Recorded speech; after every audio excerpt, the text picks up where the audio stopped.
Hello students, मैं अमिताभ कुमार सिंह, आपका physics teacher. और इस वीडियो में हम आपको लॉज ऑफ मोशन से रिलेटेड एक टॉपिक है, मोशन ऑफ कनेक्टेड बॉडीज, जिसके अंदर डिफरेंट बॉडीज होती हैं जो स्ट्रिंग्स और पुलीज के थ्रू एक दूसरे से कनेक्टेड होती हैं। उनका मोशन डिस्क्राइब करना होता है अप्लाइंग लॉज ऑफ मोशन। तो इस टॉपिक को हम आपको समझाने जा रहे हैं यहाँ पर इस वीडियो के थ्रू। तो मोशन ऑफ कनेक्टेड बॉडीज से रिलेटेड कुछ कंसेप्ट हैं स्ट्रिंग और पुलिस से रिलेटेड। सबसे पहले उसे देखिए। Till not stated otherwise the string is taken light and inextensible, यानी जब तक दिया नहीं होता है हम स्ट्रिंग को लाइट लेते हैं, उसका मास नेग्लेक्ट करते हैं और वो इनएक्सटेंसिबल लिया जाता है। इनएक्सटेंसिबल लेने से ऐसा होता है कि जो भी बॉडी उस स्ट्रिंग से कनेक्टेड होती हैं उनके एक्सेलरेशंस इक्वल रहते हैं। सेकेंड पॉइंट ये होता है till not stated otherwise the pulley is taken light and frictionless. तो पुली लाइट लिया जाता है, फ्रिक्शनलेस, तो पुली का मास भी नेग्लेक्ट करते हैं और फ्रिक्शन वगैरह नहीं होता है। जहाँ पे फ्रिक्शन वगैरह के कंसेप्ट हैं वो आपको बाद में दूसरे वीडियो में समझाए जाएंगे आपको। और इसी कंसेप्ट को लेते हुए मोशन ऑफ कनेक्टेड बॉडीज से रिलेटेड पहला क्वेश्चन आपके लिए। यहाँ देखिए, दो बॉडीज हैं M1 M2। ये एक ऊपर एक डिजिट सपोर्ट है, ये पुली, और एक स्ट्रिंग के थ्रू ये कनेक्टेड है। Two bodies M1 and M2 are connected by light string as shown in figure. Find the tension in the string and acceleration of the bodies. तो यहाँ पर M1 M2 में से जिसका भी मास ज़्यादा होगा वो बॉडी डाउनवर्ड एक्सेलरेशन में होगी, और जिसका मास कम होगा वो अपवर्ड एक्सेलरेशन में होगा, जो कि कॉमन लॉजिक होता है। तो हमने M1 M2 दोनों का फ्री बॉडी डायग्राम यहाँ पर ड्रॉ किया है। हमने M2 is greater than M1 लिया है। M1G, M1 का वेट नीचे, टेंशन ऊपर। हमने M1 लाइट था तो इस M1 हल्के मास की बॉडी थी तो हमने इसका एक्सेलरेशन ऊपर लिया। और M2G, M2 का वेट नीचे लग रहा है, ये टेंशन T ऊपर, ये M2 का फ्री बॉडी डायग्राम हुआ और इसका एक्सेलरेशन नीचे है। तो अगर हम M1 के लिए इक्वेशन लिखेंगे तो वो होगा T माइनस M1G, जो कि नेट फोर्स हुआ अपवर्ड डायरेक्शन में, that is equal to M1A mass into acceleration. और इसी तरह से M2 के लिए हो जाएगा M2G minus T equals M2A, net force इसका डाउनवर्ड डायरेक्शन में। अगर आप इक्वेशन 1 और 2 को ऐड करेंगे तो T और माइनस टी ए कैंसिल होंगे और आपको एक्सेलरेशन फाइंड आउट होगा। M2G minus M1G equals M1A plus M2A, और यहाँ से एक्सेलरेशन आ गया M2 minus M1 into G upon M1 plus M2। ये दोनों बॉडीज का एक्सेलरेशन होगा, M2 का डाउनवर्ड डायरेक्शन में, M1 का अपवर्ड डायरेक्शन में। और अगर हम डिवाइड करते हैं तो डिवाइड करने से एक्सेलरेशन कैंसिल होगा यहाँ पर, अगर आप इक्वेशन 1 को 2 से डिवाइड करेंगे तो, और यहाँ से T निकल के आएगा 2M1 M2G upon M1 plus M2। बहुत ही सिंपल से कैलकुलेशन से। अब आगे देखिए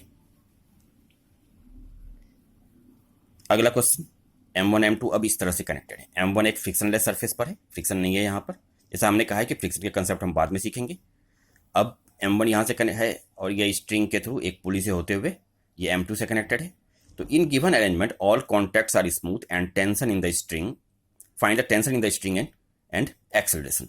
तो यहाँ पर अगर हम M1 का फ्री बॉडी डायग्राम बनाएंगे तो M1 का एक फोर्स डाउनवर्ड डायरेक्शन में लगेगा, M1G वेट, इस सरफेस का normal reaction N upward direction में, और टेंशन लगेगा इस डायरेक्शन में जिधर M1 एक्सेलरेट होगा। तो N और M1G तो आपस में इक्वल होंगे। इस क्वेश्चन को करने के लिए हमें उसका कोई यूज नहीं करना है। तो इसका तो इक्वेशन बन जाएगा T इक्वल्स M1A, और पिछले क्वेश्चन में जैसे हमने करा था वैसे ही M2 का फ्री बॉडी डायग्राम है, तो यहाँ से आएगा M2G minus T equals M2A। Add करेंगे एक बार फिर से टेंशन ए एक्सेलरेशन निकल के आएगा, M2G upon M1 plus M2, acceleration हो गया दोनों बॉडी का।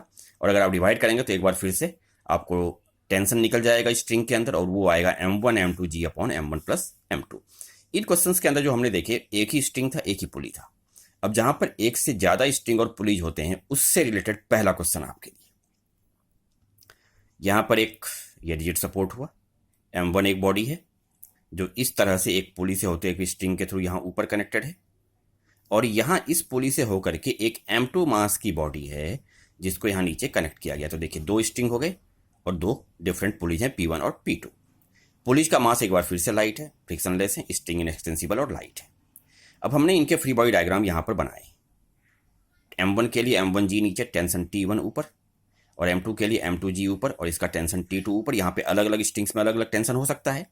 तो यहाँ पर अगर आप पुली P2 के लिए देखें तो पुली P2 पे यहाँ पे पहले वाली स्ट्रिंग का टेंशन T1 इधर, और इस पे भी इधर से T1 दो बार इधर लग रहा है अपवर्ड डायरेक्शन में, और नीचे वाली स्ट्रिंग का टेंशन T2 पुली पर डाउनवर्ड डायरेक्शन में अप्लाई हो रहा है।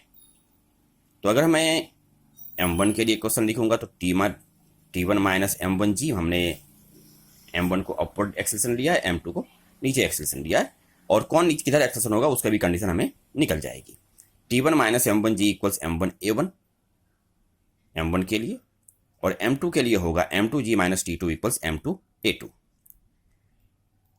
अब यहाँ पर t1, t2, a1, a2 4 unknown quantities हैं, लेकिन अभी हमने सिर्फ 2 ही इक्वेशन निकाले हैं। मैथ्स के हिसाब से जितनी अननोन क्वांटिटीज होती हैं उतने इक्वेशंस होने चाहिए, तो अभी 2 इक्वेशंस और हमें निकालने पड़ेंगे।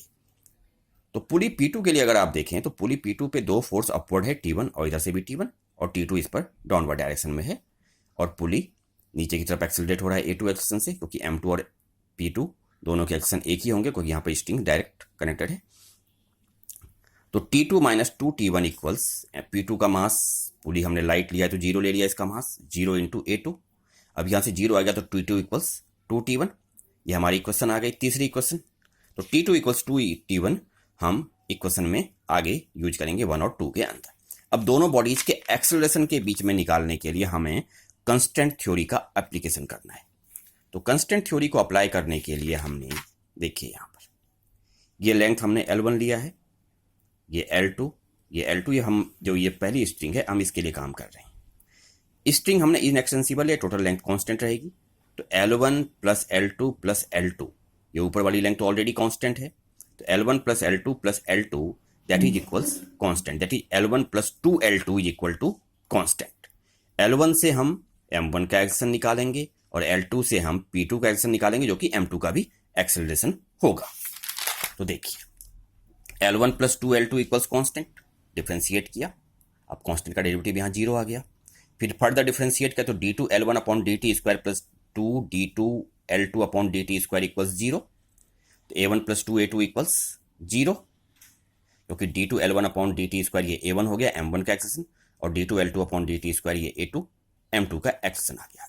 अब इक्वेशन 3 और 4 को हमने 1 और 2 में यूज कर लिया, तो वहां से आ गया T1 minus M1g equals to M1A2, A1 equals 2A2 आया था, और यहाँ पर M2g minus 2T1 equals M2A2। अब हमने इस इक्वेशन को 2 से मल्टीप्लाई किया ताकि 2T1 यहाँ आ जाए और हम T1 को कैंसिल कर सकें यहाँ से। इस क्वेश्चन को डबल से मल्टीप्लाई करके हमने इसे यहाँ रख दिया, तो हमें A2 निकल के आया M2g minus 2M1g upon 4M1 plus M2। अब M2 माइनस 2M1 आया है, g इंटू जी, यहाँ पे ऊपर वाला फैक्टर देखिए। अगर M2 is greater than 2M1 है तो एक्सेशन वैसे ही होगा जैसे हमने लिया है, M2 का डाउनवर्ड और M1 का अपवर्ड। अगर M2 इक्वल्स 2M1 है, दोनों बॉडीज का कोई एक्सेशन नहीं होगा, एक्सेशन 0 होगा।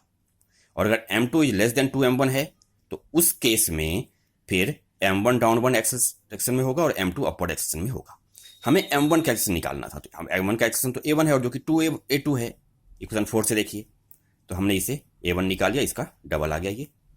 अब एक और क्वेश्चन आपके लिए है, ये एक इनक्लाइंड प्लेन है, इंक्लाइंड प्लेन पे M1 रखा है और M2 है, यहाँ पर फ्रिक्शन हर जगह एब्सेंट है यहाँ पर। तो बस इसको हम पिछले वाले तरीके से कर सकते हैं कि हमें एक्सेशन फाइन टेंशन और एक्सेशन निकालना था। तो M1 का वेट नीचे लगा, नॉर्मल ऊपर, इधर टेंशन।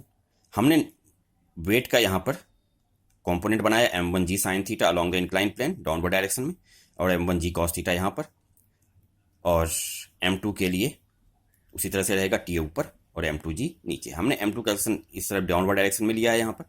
तो यहाँ देखिए इक्वेशन हमारे बन गए, T minus M1g sine theta equals M1a, पहला इक्वेशन आ गया, और M2g minus T equals M2a, ये दूसरा इक्वेशन आ गया। तो A equals M2 minus M1 sine theta into g upon M1 plus M2, और टेंशन आ गया M1 M2 into 1 plus sine theta g upon M1 plus M2। तो इस तरह से हमने ये इक्वेशंस निकाले।